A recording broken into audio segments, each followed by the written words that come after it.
Welcome to the How's podcast, it been? everybody. Today we're going to be talking about leadership versus management.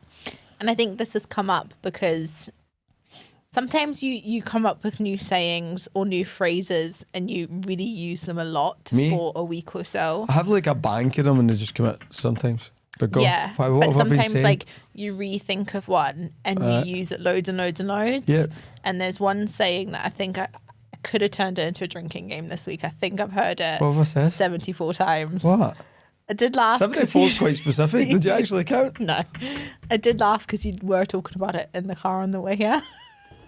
What was that? But you were talking about, so your phrase of the week has been What? working, and you shouldn't always be working in a business. You should be working on a business. On a business. Yeah. All right. I have actually says that A lot this week. lot. I would be More than you know, because not just you. I would be very drunk if I played that game.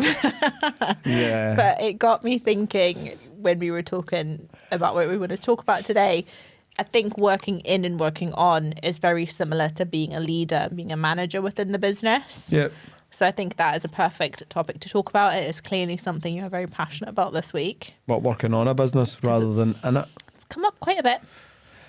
We have discussed in and on quite a bit. So I guess a good place to start is what is your opinion or view, or what is the difference to you between leadership and management? I give you a definition that I teach people of leadership and management. Leadership is about the ability to inspire people to do things that they never thought possible. Mm-hmm. And management is the ability to get people to do the things that they don't want to do. That's that. One of them is about becoming a bit of a superhero with people, and the other one's about becoming mum, dad, or the head teacher. Mm-hmm. You have to play the role of both. Unfortunately, like any leader, I read a book called Motive a couple of weeks ago, and that was defining what a CEO. And instead of saying chief executive officer, they called it a chief executing officer, where your goal is to inspire everybody and be the leader, but you're also the person that has to have the what's deemed as bad conversations, and you're responsible for leading, developing, but you're also responsible for managing people. A certain high percentage of people need managed, but they also need led and inspired so they can get. So if you want your team to get better, you have to be a leader. If you want your team to do their job, you have to play manager. Yeah. You can't do one without the other. I mean, some people prefer the management part and aren't so good at the leadership part. And some people are like, I love leading. I love all the positive stuff. When it comes to like negative conversations or cutting people and just all that kind of stuff, I don't like that part of my job. I really don't. Yeah. It's not fun, but you can't have one without the other. So how, unless you have an Amanda. Well, yeah, because when I was kind of looking through all of this, I do think a lot of management is more so putting these processes into place and stuff like that. So there are some personality types that will definitely suit management a lot more than leadership. This is why your title's getting changed to COO.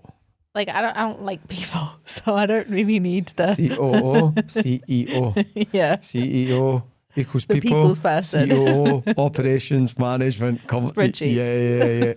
Yeah. So how do these two roles impact each other, and where do you feel like these two roles need to be used within a sales business specifically? Leadership happens in the morning for me at the beginning of the day, and management happens after or during training, right? Mm-hmm. Because you think about even leading a sports team. Leading a sports team, you got to inspire people and lead and be a good example, inspire people to be better and be high performers. But after it, you got to manage everything based on how the team performed. So for me, sales team, everything positive in the morning, negative at night. Because everything positive is what drives sales and drives momentum and drives. So anything negative gets left to night time. And at least that way when you're doing the management part. Because for a sales team, you need them to be in a positive mindset. So if I'm doing all the management in the morning, let's say I manage you and I try to manage my expectations of you in the morning time, and it's not a fun conversation for you and I. It's not fun for you. It's not fun for me to sit down and try and manage you and go, okay, you're not doing X, Y, and Z and you're not performing. I've got to I deem as a little bit of negative pressure. Leadership's putting positive pressure on people. Let's get you good. Let's, take out the world, whatever. I think management's a wee bit of negative pressure and stress. So if I can not do the management part till night time, that's going to help me drive my performance and my team during the day, at least at night when I've had that conversation and you feel a wee bit negative, you've got 12 hours or so to digest information, take it on board, sleep on it, thinking about it. But when you go home and you feel a wee bit negative pressure and a wee bit in on yourself, that's you've already been in performance that day. So I'll only manage somebody in the morning times if it's 100% has to happen in the morning. If it can wait to that night, I do the leadership in the morning, and I do management at night. And is it ever cycle dependent? So is there ever times where just where a sales office is where it is, that it needs a management style? People need to be pushed a lot more. There needs to be a lot more accountability for people. So how do you know, and especially let's just talk in sales, when do you know when that is a style you need to be using? When is it appropriate to use that? When the style you're using is not working. Sales is results. When you're giving it everything in one style. So let's say I'm giving it everything in leadership. Leadership more to me is like a democracy. I'm a chosen leader. It's a democracy. We decide as a team. It's fun. But when that's not getting the results and people aren't, because I only manage people when they need it. Yeah. For them to get better. It's not just about the team doing better, right? So when I think it's more beneficial to them, but leadership's a little bit of a democracy, and management's a wee bit of a dictatorship, which is I'm going to micromanage a little bit. I'm going to check everybody's everything all the time. So I think if you're giving people room to grow and leading people and just giving people room to follow and kind of grow themselves, but the person's not growing, even though they're working hard and trying, then I have to switch the style to managing that person. And so I think it's the difference between pushing and pulling. So leadership to me is pulling, as in I'm leading in front and I'm pulling you all behind me. Do you know, if you see cyclists, the more cycles in front, the less the wind at the back. So the further back you are, the easier the ride is. They call like a slipstream or something. Yeah, I learned this from my brother-in-law, who's like, I just rode in the back of these 15 guys who were in Mallorca. He went cycling. I promised I'll go cycling with him next year, actually. Oh no, it's going to hot. He cycles like 50 miles in the morning, and he's like, I just need someone to do it with me. And I'm like, oh, he's dropping hints, man. I'm like, I'll do it. He used to cycle quite a bit. I bet he cycles. He's a cyclist. I'd like cycle to work for 14 miles. He does like 25 miles for fun. You also went home though, so 30 throughout the day. True. Very true, but no 75. Anyway, so he was teaching me that, right? So leadership for me is about being in front, hence the lead part of leadership. Lead means you're in the front. If you're leading a race, you're in the front and you're pulling people along with you. Management, you're having to push people. Do you know what I mean? Leadership, I'm at the front. I'm like, let's go, guys. Let's go. I'm cycling really fast and people just follow, and I'm the pace setter. Yeah. In a race. Pushing people literally means somebody standing sometimes and going, I can't run anymore. And me at the back going, I'm going to push you at the finish line. Yeah, you will run. We're in this together, but I'm putting in more effort than that person. Not even equal, right? I think it's giving people what they need and not what people want. So I think as a leader of people or a CEO, I think in any business, you got to know what your people need in order to get them. And there's nothing, I'm not bad when I switch to management, and I tell people I'm going to switch. I preempt it. So I've done this with my team the other day. I'm like, all right, so I've done it this with X, Y, and Z. This is the meetings we've held. This is the conversations. This is the room I've gave you to be independent. It's evidently not getting us as a team to where we want to go. So I'm going to make some changes. I'm going to manage things a little bit more. I'm going to be way more involved with your stats at night, your KPIs, your team one-on-ones, listen to your conversations. You're going to listen to my conversation. Like, I was getting very, where I'd let the team leaders manage their team and have the conversations. And I'm like, no, I'm going to have the conversations. You got to listen to me. So it's kind of like a retrain as such. I know it's like I'm with them, pulling them or pushing them together like that's all right. We're going to get there no matter what. But it's not a bad thing, because I says, and this is what we need for us as a team to get to where we need to go, and for you as individual to get the growth. My style's no worked. I took responsibility for it. I didn't say you're doing bad. Yeah. I'm like, I take responsibility. The way we've been doing things hasn't got us to where we all wanted to get to in the time frames. So I'm going to switch the way that I do things. I'm not being bad. It's just what we need. Does anybody have a problem with it? Is everybody good with it? And everybody gets in there. I get everybody to buy into it. Because if I just switch from pulling to pushing, I start annoying people. If I just go for not being involved with your KPIs every night and not being involved with your team every night to just jumping into your team, you're going to dislike that. But if I get people only do things 100% if they want to do it, and people only want to do things that benefit them. So I've got to frame it so they understand that I'm jumping in and doing it for the greater good of their career. Yeah. And there's got to be a buy-in so they don't get annoyed at me, because I used to hate people coming in and trying to manage me. Yeah. I think that's so important, because I think leadership always sounds, or being a leader always sounds exciting, because like you said, it's like the inspiring, and it's like, it's, you know, it's the exciting one. Whereas I think when you talk about management, I think that always has a lot more of a negative kind of connotation to leadership. Yeah. And I think when people talk about like management as opposed to leadership, Yep. you automatically go, well, management is the bad one and leadership is the good one. But I think both are needed. I think both are important, and one's not good and one's not bad. I think both have their place in a business. Yep. And different people like it. You prefer the management part. Mm-hmm. I prefer the leadership part. There's just a preference to what we do. Like, I like the fluffy, inspiring. It's not that. It's actually not that dauntless like the management. I just have a preference. Yeah. It's actually the role of a parent. Mm-hmm. So mum and dad's role was to inspire you to do things you never thought was possible, for walking and talking and saying your ABCs and building your confidence and showing you that you could be great and you could do anything, but at the same time that they manage you. Get home in time, don't drink alcohol, stay away from that boy, don't go near that one. Leadership inspiring. If you watch the American race just now, they're trying to inspire everybody, but when they get voted in, they'll manage everybody. Yeah. So they play the role of leader to get a vote, and then when they get voted in, they start managing everybody. We see that all the time. So how do you deal with that, the balance? Because I think, like we said, it both are needed. You need to inspire a sales team. You need to kind of motivate them to achieve great things, but you also need to balance the day to day. Are you hitting targets? Are you hitting numbers? So how do you deal with that balance, and how do you make sure you're not too far one side as opposed to the other? There's no black and white answer. This is the only place I would say in my life there's like, it's not a grey area, that's bad. All right, let me explain it. If I was explaining it to you, if you're somebody I was training to manage and lead a team of people, you're going to go with your gut. You know the answer. You know what's needed all the time. You just got to have the guts, or as we call it in Glasgow, the bottle, to listen to your gut and take action and do. Your job as a CEO and a leader is to do what needs to be done. It's not whether you like it or how you feel about it. Yeah. Like if you're 9 times out of 10, like I listen a lot to my gut. If my gut's telling me to do something and I sleep on it and I wake up in the morning, I always sleep and stuff.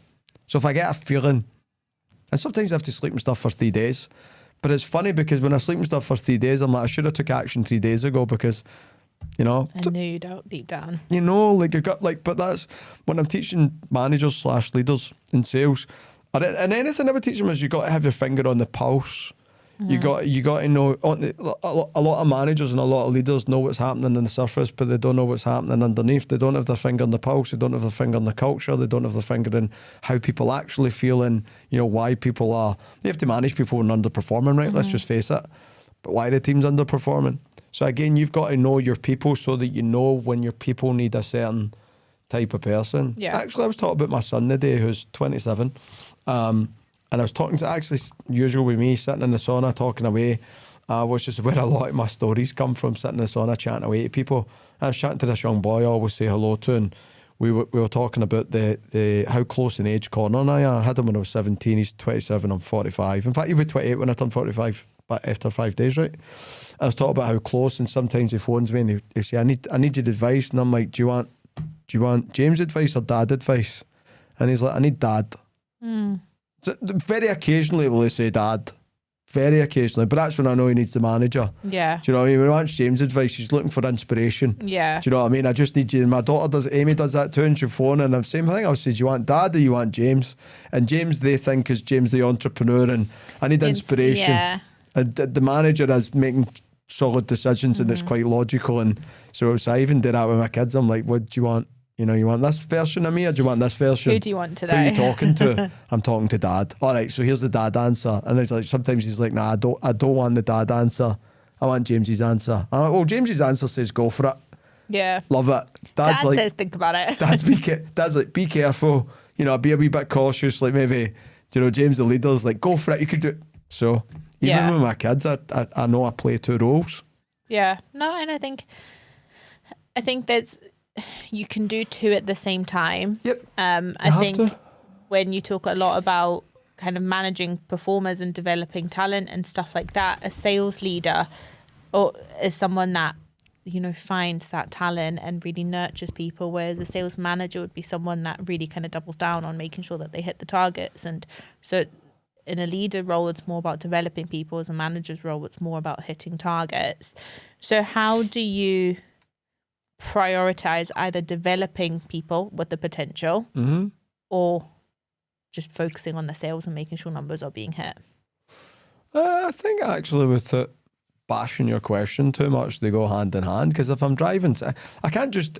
So when people think about driving sales, they think about driving the person, right? I got to give the person the tools before I drive them. So me driving somebody's me developing them, because when I'm driving somebody, I'm explaining what's going on in my head to them. I'm trying to show them what I would do to get that result. So in essence, I'm developing whilst I'm driving.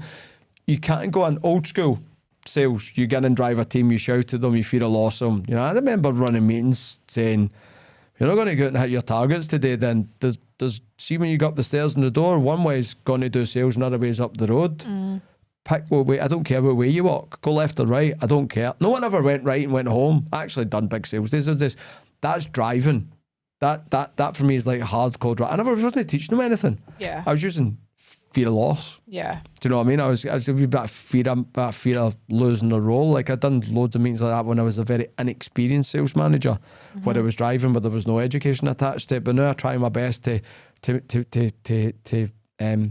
encompass, is that the word? Yeah. Encompass them both whilst I'm doing it. I'm like, okay, I need you to go to the field. Like you can either go up the road or do that. But if you go up the road, here's the problem. Here's how it's going to affect your career. But if you go to the field and force yourself to do this, here's what you can do to do it, etc. Yeah. So how do you then balance like empowering your team to take their own ownership of it? And because as much as you can tell people things like that, you need to make sure they actually follow through. So how do you empower your team to take their own ownership of it or control and monitor the activities and what they're doing? I run commission-based sales teams for that very reason. I like running commission-based sales teams. A lot of people are against running commission-based sales teams. I think you get more out people.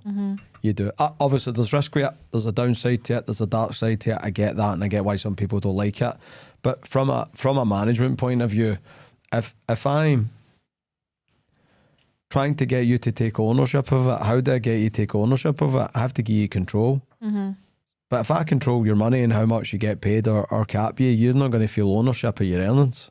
So I think number one is the model I run when I run sales businesses is one where people are paid commission. It's just my preference. I could do both. It's funny when they find that when I commission, I play more of a leader's role, and if someone's employed or someone's on a base, I play more of a management role. But I always find that you get the best out people and empower people more and give people way more control in the commission role, because and it's got to be the right people that want control and want to be empowered, right, and want to make their own decisions. Maybe not want to be the boss one day, but at least want some freedom to make their own decisions. So I like running people in that because they feel empowered and in control because they write their own paycheck. I got a 17-year-old that made 1,500 quid in a week. He decided that, not me. Do you know what I mean? Where else is he going to get £1,500 a week? But it was the mad doing, that was his doing. He liked the idea of working commission, as did I when I was 23, and I liked it for that reason. I'm like, I'm in control of it. When I'm having conversations with people, when I'm training and developing people, I very seldom answer a question. I very seldom just explain things. I ask for their opinion. I ask what they think. Because what starts to happen when I ask for their opinion, so let's say somebody comes to me with a problem. Somebody says that, I keep getting this objection that people are happy with their supplier. What do I say? I never go, say this. I say, what do you think would work? Even if somebody who's brand new, and I'll explain why. We might take 10 minutes to get there, and I'll coax them the same way I would coax I was teaching this to a bunch of people in Birmingham last night, and we were talking about training and developing people. And I'm like, if you want to build real confidence and you want to teach people to be independent, never answer a question. Answer it with a question of, what's your opinion? What do you think? And to save time, a lot of the time people jump in and just explain it, but I've got to be patient. And it's the same. Sorry, we're going to backtrack a wee bit here. I was explaining quickly, it's the same way with a kid. So my daughter might say to me, Dad, what's 2 + 2? Now I can answer it straight away. But if I answer it straight away... Should you use your fingers for that one? Nah, I'm all right. That's you that uses your fingers for that. We both know when it comes to math. I'm Elon Musk on that stuff. It's about the only thing in my life. But that I'm going to say, good. But I can easily go 4. And she'll go, okay, and she'll write 4 down. But the next time she has a mathematical equation, she's not going to have the confidence to do it herself, because I didn't give her the confidence to do it herself, because I told her the answer, which is lazy for me and lazy for her. She's asking because she doesn't want to think, and I'm answering because I can't be bothered sitting for 10 minutes trying to get her to think. So it's a lazy way of training your kids for a start. Not my kids, as we know, are super confident kids. And that is because I won't just answer it. What's 2 plus 2, Dad? What do you think it is? I don't know. That's why I'm asking you. Well, let's think about it. What math do you know? Get your fingers out. What's 1 and 2? I still don't know. And that, some of my kids will play, I don't know. And I even might get to the point where I coax it. I go, it's a number below 5. And they go 3. I go, it starts with a f. And they go 4. And I go, well done. See? But this is the key part. Well done, see? And then I always say when I'm training people, you know the answer the whole time. What did you need me for? You're more than capable of doing this yourself. You're awesome. Yeah. Just telling people that they can do it themselves, you're empowering them to believe in themselves. And I do that a lot with people. I learned that when I was moving to Australia. And I had a great guy coach me called Jesse Young. And I'm like, I'm going to be in a different time zone. I've got loads of people that call me 7 times a day. What do I do? And he says to me, stop answering everything. Don't teach them anything. I'm like, what? Well, that's my job. And he's like, but how you going to do your job if you're in your bed in Australia and they're up? You can't. You can't. He says, so either stay here and do that, or if you're gone there, I'm going to teach you how to do it. And he taught me to do that. He says, teach people not to need you. And he says, and he managed hundreds of people. And he's like, the more people don't need you, the more people you can have under you. Yeah. Because you only get so much time and energy, right? So I think that's a good way of empowering people, is actually empowering people. It's also not just letting people make their own mistakes, but when it's letting people go do things and don't jump. Sometimes I watch people, it's like watching someone gonna take a punch in boxing. I could see move, but they're not going to learn how to take a punch. So sometimes I got to let them take the punch. I've got to be willing. And again, from a sales point of view, sometimes my sales are less because I need the sales to be less for the people to grow. Yeah. But I need them to figure it out themselves, because there's a big difference between me helping you fix a problem and you fixing it yourself. That's where confidence comes for trust. So me empowering people means I need to get people to trust themselves to do stuff. But how are you going to trust yourself if you're not the person that done it? So as a coach and as a leader and as somebody who went proper Springburn there, as somebody who once actually found out the boys for Springburn watch some of this and think I'm faking it when I talk not Glaswegian. I actually put on exam. Ouija at heart, right? And I always wonder what your inside accent, like, you know how everyone's got like a voice in their head? Oh, it talks like this, man. What your inside accent is. My inside accent is talking like this, man, and aye, man. Mine too. Aye. Yours too. I saw us. But yeah, just empowering people. I'd learned a long time ago that the making people independent is where true confidence came from. And I'm quite lazy by nature, because if I'm the one that has to manage you all the time, that's soul destroying for me. Yeah. So I'm going to empower you so that you're. I mean, even when you first started, I worked with you a lot. I spent a lot of time. You went, no, just leave your own devices for months at a time. I don't. You don't need me, but you generally don't need me. You don't. Do you know what I mean? And I want to.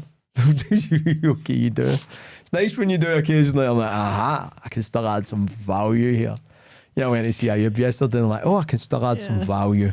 Nine times out of 10, I need you to shout at people.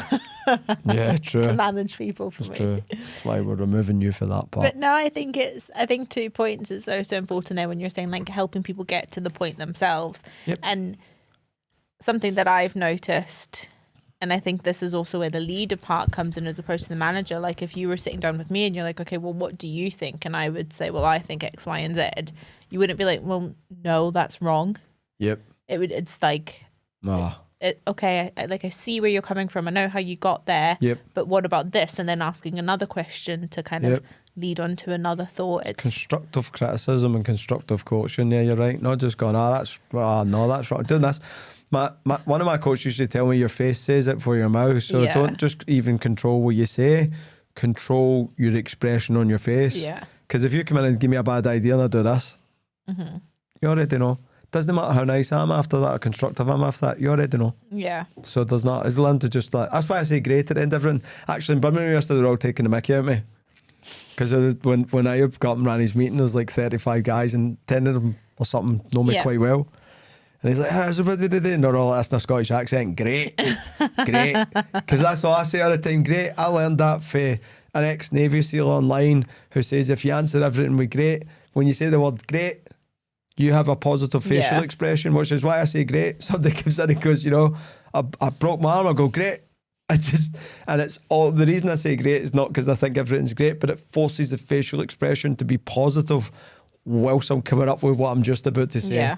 Because if I don't say the word great, I might go, and even that wee face just makes you feel bad. Yeah. So yeah, 100%. you're right with that. And there's a way of delivering information. We call it a build, break, build, or they call it in a corporate world, they call it a shit sandwich.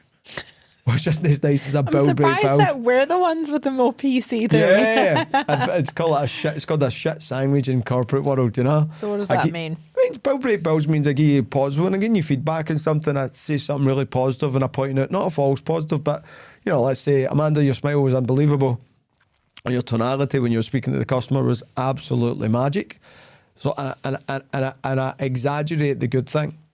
And then I belittle the bad thing. I go, there's just one wee tiny thing that I need you to fix the next time. So the next time when you're going to communicate with that customer face to face, I need you to keep eye contact with the customer when you say hello to the customer so that we build some trust. Cool. Can you fix that wee thing? But and then I finish with the positive again. But that smile, Amanda, that when you smile at that customer, you really won them over. So keep doing that, right? Yeah. And that's a build, break, build. So you always Good deal. finish in the positive. Instead of, hey Amanda, next time you look at the customer, look them in the eye, okay? Now go do it. Yeah, do you know what Or do, else. do you know what I mean? It's like, doing this. Oh, Amanda, you forgot to look them in the eye. What is wrong with you? And then wonder why the person doesn't get any better. Parents do that. See it all the time, and I'm like, don't. Yeah. One of the reasons I believe my kids are confident is because it's not my wife and I. My wife, better than me, is super good at this. My wife unknowingly super good at building confidence and making them feel good. And we both slip up, but I think between my wife and I, we're quite good at how we react and deal with the girls. And, you know, if you've met my girls, sassy, overly confident, no arrogant, humble, but that's, you know, we don't roll our eyes at the girls with anything. We don't tut at them if they spill, if my 4-year-old spills something, so nobody loses it. We're like, it's all right, forget, whatever. Yeah. So I mean, if they make a mistake or don't do it, and then sometimes my kids come, I see my kids come home and they expect something and they just, you know, it's like when someone doesn't do sales and they expect a bollocking and you're empathetic, and this is probably one of the questions, but, and you react the opposite of what they think, that also builds confidence. Do you know what I mean? And reminding people a lot that they're only human. And as long as everybody's only, we say this a lot to people, and like, we're all just trying our best. Yeah. We're all just trying our best. Like, that's that. And as long as we're trying our best, what else are we going to do? I can only give you 100%. And I portray that to sales teams all the time when I'm talking to them. I'm like, if you can look me in the eye and tell me you've done everything you knew within your power to do that you thought was right, what? I can't ask anything else of you. Then it just means that we need to make your best better, and that's skill. So we just need to teach you some things, and you just need to develop to be a wee bit better. But because people get in on themselves when they don't perform, and I see that. I see that with my kids with grades sometimes. They get on, I'm like, whatever. Yeah. I left school at 15 and I'm doing all right. Not saying it's not important, but I think kids are made to feel like it's life or death sometimes. And I think that's where the leader and manager comes into it, because I think leaders are often like bigger picture, and like a bad day today, that's okay, because it's a lesson learned and we'll go again tomorrow. Whereas a manager is very, I think, in it and very like, what are we hitting the targets for today? Are we on track for our targets for this week? So I think that's where the two roles definitely do come into it. I think that kind of perspective is definitely more so of someone who is leading a team as opposed to someone who's just trying to manage it all. Yep. Yeah, too many sales. There's a difference between a sales leader and a sales manager. Yeah. There's definitely a big difference. There's a big difference. But there's also a difference in performance a lot of the time, over a long period of time. And I think when you overmanage people, as human beings, we don't like to be managed. We like to feel independent. Even though we do need managed, you know, I need my wife to manage me a lot. I need you to manage me a lot, actually. We know that, right? We need to manage and get me to do the things that I don't like doing sometimes. Because there's stuff that I don't like doing and you have to remind me to do them. But I don't think anybody breathing down my neck. So sometimes that causes teams to perform less. So sometimes I've caught myself being the problem. Yeah. The team's not performing because I'm managing the team when I should be leading the team. And sometimes the management and leadership part's the opposite. Do you know what I mean? Like sometimes when they're underperforming, they need the leader. And sometimes when they are performing, they need the manager. So it's not as, that's what I meant by it's not as black and white as, again, you got to have a feeling for what's going to get the most out of everybody just now. Yeah. And do you feel like different personalities need different styles? You know, in sales, there is, let's be honest, some people who are very arrogant and some people who are very kind of bang on the chest of look how amazing I am and because they're incredible salespeople. Gold star. But those people don't really need inspiring because they already think they're the greatest thing since sliced bread. So is there different personalities and different kind of styles you would take person to person? Yeah, of course. I try and manage on a person by person basis. I don't manage a group. I don't get a group in trouble together. I praise in public and I praise in promoting public and criticising private. I don't criticise the group. When a leader of a country starts criticising the country, they don't stay the leader for very long. No. They don't. Because you're never going to beat the group, are you? Divide and conquer for me. So it's easier. One, it's easier to manage and it's easier to get the best out of people when you do it individually because it's just you and them. Yeah. But I think from a style point of view, even the way I come across and how I explain things to people, I had a conversation with someone this morning and I was just super harsh straight away, but that's the only thing he'll take. If I'm soft, fluffy, sugarcoat it, it's 25 conversations. And we eventually get to the harsh one anyway. So the people I realise that need me to manage them quick and hard because it will save them and I pain and time, I'm just like that straight away with the people because they need it. There was a guy in my office that done better when he was angry. So I purposely pissed him off every morning. It's just the way it is. And there's some people need a high five and a hug and told they're great and told they can do it and need wee messages during the day. You're unbelievable. You're going to be the best. You just it. So I think it's managing people one-on-one. But I think as a leader, it's like a good football manager, right? Or any good team manager. You if you look at all the greatest coaches ever, basketball, football, American football, rugby, and all the best coaches, they were so good at their man-and-man or women-and-women management and getting the players to perform at their highest level individually, but also found a way of getting everybody to work as a collective towards a common goal at the same time. So I think there's an art to that. But I think that when you just manage teams, I think there's an element of laziness there.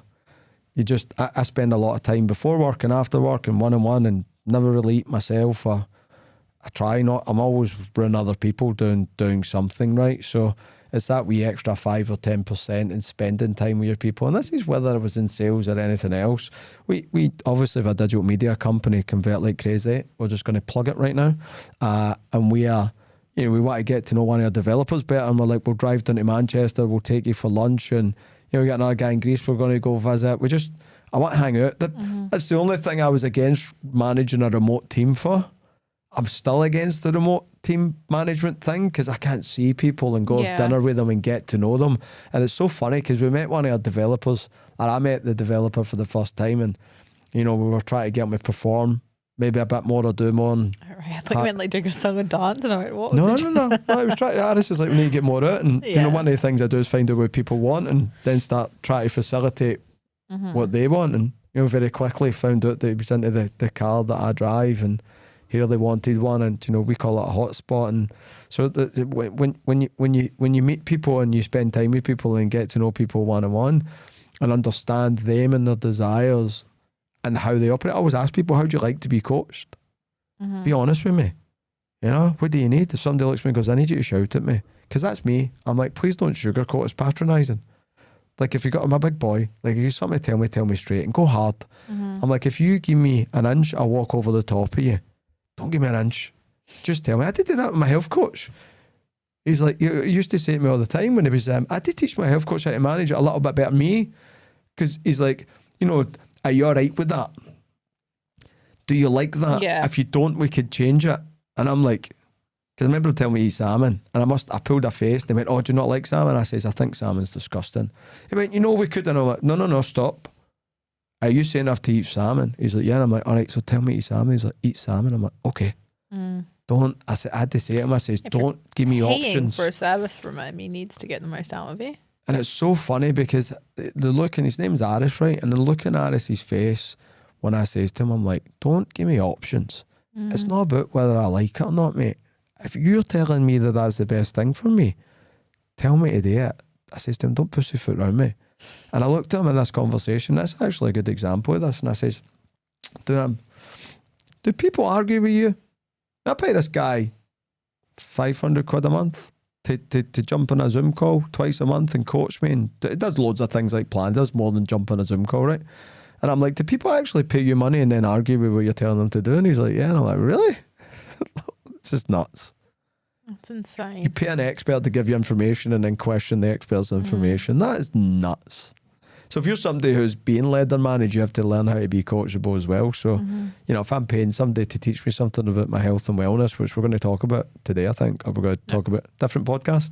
Oh, that's right. We decided today it was a different podcast, but we're going to talk a lot about the health and wellness. Like, if I'm paying him to tell me stuff, like, who am I to argue? If I knew more than him, why would I pay him? Yeah, true. So yeah, at one point I had to. So I think if you're getting coached, you have to be vocal with the people coaching you and teach them how to coach you and what you like and how to get the best out of you. I think from a coach or manager or leader's point of view, you have to go your way to get to know people individually, figure out what buttons to push and how to push them and how to speak to somebody. And again, it's about getting the best out of them. No, but I mean, my coach used to say to me, my job's not to make you feel good, my job's to get you good. Yeah. Because sometimes I'm like, what'd you shout to me like that for? And he's like, I'm not here to make you feel good. I'm here to get you good. Do you want to get good? And I'm like, yeah. And he's like, all right, my job's not to make you feel nice, it's to get you good. So whatever is the best route for getting you good is what we're going to do and how I'm going to speak to you. And I'm like, all right, fair play. And so how would you then work it with between being a leader and being a manager? You know, you've started off in your leadership journey or management journey, and you know, you've just got kind of one or two people. How do you change your style, or how do the styles both change as you scale a business? So how is leadership and management different to you now when you run a sales business across multiple different cities as opposed to when you had a small team of 2 or 3 people? How is that different? It's not changed. I actually had an argument with somebody not that long ago who manages about 15 people. And I compared them to me, and he's like, yeah, your role's different. I'm like, my job's the exact same job as your job. My job's to manage people and lead people, and I do it on a bigger scale. I have 150 people, you've 15. My job's not changed. Just that of a football manager that manages a 10-year-old football team doesn't change when they're managing a Prem team. It's still the same game. They're just managing it on a bigger scale. So I actually don't see my role as being any different from when I was learning to be a new leader or a new manager. One, I do it on a bigger scale, and two, hopefully I'm way better at doing it now than I was a decade ago. It's not a problem. I would hope so. Anybody doing it for a decade is not got better, just wasted a decade. So Stop doing it. I think that's the difference. I don't think my role is, I don't think company to company I don't think your role changes ever if you're a leader and manager. If your company's 300,000 people or your company's 3 people, I think your role's the same.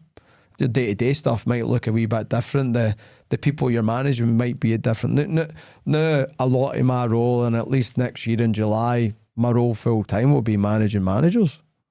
Do you know what I mean? Like somebody getting into a supervisor role, team leader role, store manager's role, area manager, national manager, European manager, again. World runner. Yeah, world. But you do get that with, it's worldwide directors, and their job's not changed. They're just doing it for more people or people in a higher position. But your day-to-day CEO job is the exact same job as it was when you were just learning in the first place at a smaller company.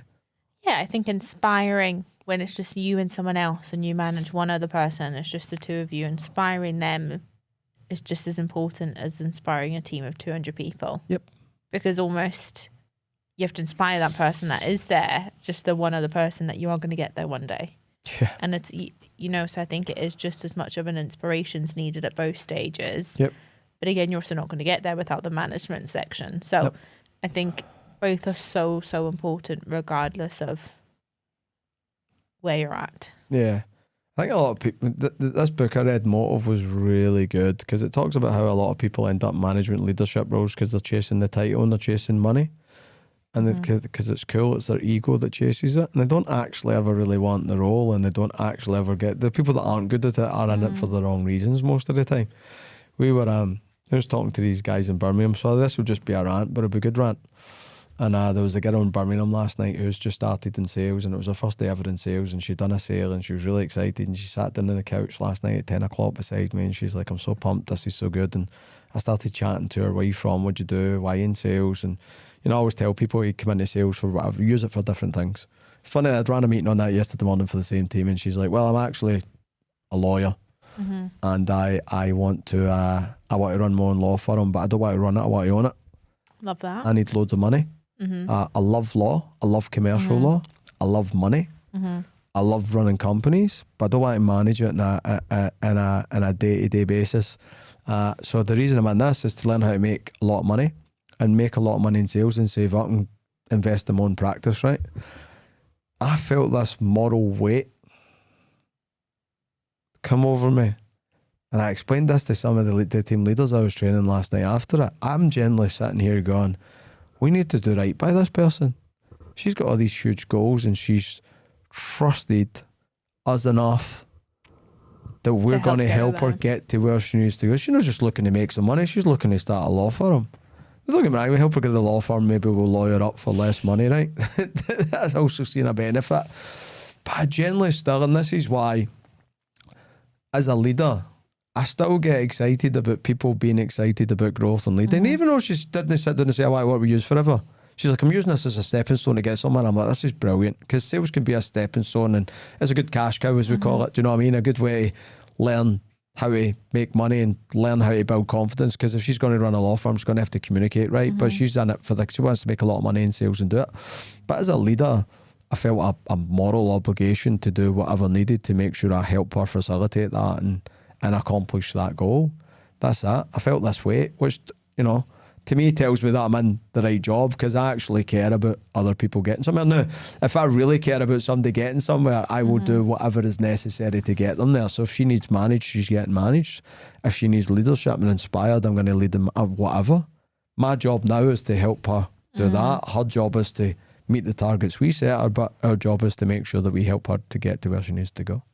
So how do you, and we'll finish on this question, because you said you sat down with other kind of team leaders and managers after that and kind of spoke to them, but how do you ensure that your leadership vision gets passed down to this next generation, to this next wave, and that message that you're trying to put across is sustained across the board?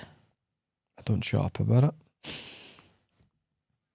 I was talking about 100 sales offices and going to America last night. I always talk about it. When I moved to Australia and gone there and opened up sales companies, I spoke about it for 10 years leading up to it. Nobody believed me. I got there and I got like a swarm of messages saying, you actually went? I'm like, yeah, what did you think was going to happen? So I think there's repetition of a message. It's any company and their values. It's just repetition. People's ability to retain information is not the strongest, and there's not because they're silly or stupid or anything like that. I don't have high IQs, but there's living such a busy world, right, and such a busy life, and there's all these distractions going on. And how do I expect people to remember the company goals if I'm not talking about it all the time? I don't expect it to get. I actually expect it to get watered down. So you have to be super vocal all the time. You got to instill it in people's heads, not to the point where I know a lot of companies do this in chants and stuff like that. Maybe a tattoo, right? Maybe you get people who get a tattoo of the company goals. Yeah, your tattoo. That's a story for another day. But I just think constantly reminding people, but not just to the company's goals or their goals. Do you know what I mean? Yeah. We went through with the team this morning, like, how much their lives can change in a year and how much they can actually do in a year if they apply themselves properly within 12 months. And I sat down with the team and I got them all to write down this morning what they want their life to look like in a year, and I'll sit down next week and go through that with everybody, and I'll break that. I'll reverse engineer what they want to happen in their personal life and their financial, the part of the sort of, we'll call it their financial life. Money, cars, some of them want to get married, have babies, buy a house and do this stuff, and my job's to now reverse engineer that to how they'll accomplish that and what kind of performance or what kind of responsibility they'd have to get there. Don't know why I made that point, but it's a good point. I was actually with someone yesterday called Ayub Akram, and it's funny because we were in his M3 car, which is an absolute animal of a car for a young man. He's 24 years old. He was talking about going into an apartment that's twice the price of the apartment he was stressing out about paying for last year. And I really had a good time with him yesterday because it made me... I'm very used to having success in the sales industry. It's normal. It's really normalised for me. Like, it's somebody making $5,000 in a week is just so normal because I see it all the time with people do. I see sales reps make £1,000 a week, and so it's very... I become quite immune to it and don't really get excited because I'm like, whatever, it's just another day, right? It's just another person. And so hanging about with him yesterday just reminded me of how special sales is, or how important my role was in sales, because all the stuff that was happening in his life yesterday were all stuff we were talking about a year ago. And it was really lovely for me. He bought me dinner. It was great. He sneaked away. I caught him sneaking away. He's like, I'll be back in 2 minutes. And he walked towards the till, and I'm like, he's 6'4". I'm like, that big shite's going to go try and pay the bill, because I'm usually the guy paying the bill for people I'm managing. So some people expect it when you get it, but it's usually me, which is fine. That's what I do. I buy and always tell people, when you make enough money, you can buy me dinner. And I went up to the till, I'm like, are you trying to pay this bill? And he's like, yeah, of course, you're my guest. But it was really lovely, and it really reminded me, if I manage people properly, and I went and spent 3 months with him down in Monday to Friday and gave up a lot of time to go down and do my role as leader and CEO and manage them and lead them and do that. But it showed me that how rewarding my role was as well, but also how important that I'd done right by good people. Because if I do, it makes me happy that he's got all the stuff that he trusted he would get, and he trusted me because he moved to Birmingham as well. So he gave his trust that working with me would give him the life he wanted. So it's really nice for me to see people get that back. But I take the management part and the leadership part, whether I like it or don't like it, I take it extremely serious. It's super rewarding. So for that next generation, it's so important to show them both. Show them being a leader and show them the management side. You have to. And they get to see both. And I think a good place to end is it is so important. You can't just have solely leadership, because it'll just be a place of really excited people running around achieving nothing. But you also can't have solely management, because it'll be a whole bunch of miserable people who aren't really working towards anything. Yep. And there's no longevity in that either. Yeah. So I think both go hand in hand, and I think both are so important. And I think both are good. I think that's the one thing to take from this, is one style isn't good and it's not one or the other. That's what's necessary, man. It's what's necessary. Yeah. And Any final thoughts on that? I just think anybody watching this who is thinking about being a leader or a sales manager, read the book Motive and actually really think about whether you want that responsibility. Because again, when I was sitting with these team leaders last night, and the guy I'm talking about has had big success, Ayub, you'll watch this probably, mate, but you know, the reason why he's got such big success is because he really owns his role and really loves his role and is a great leader of people and a good manager of people. And you know, it's so funny, I was in his office yesterday and one of the guys says to me, Gareth, he's like, everybody's a mini Ayub in here. And I'm going around the room and I'm asking everybody what they want to be when they grow up, and one girl says, I just want to be Ayub. And it's so funny but how his people look at him. Like, they're just, if he says he was moving country tomorrow, I think 95% of his people would follow him. It was really lovely to watch. Really nice. So anybody who's thinking about doing it, just understand the responsibility you have. You're going to have other people's careers in your hand. And just understand that weight and ask yourself whether you're willing to take on that weight, because that's a weight. It's a big responsibility. I mean, there's lovely stuff when you go see somebody get their dream car and stay in their dream house and have their dream life and all that, but you know, there's there's the flip to that as well, and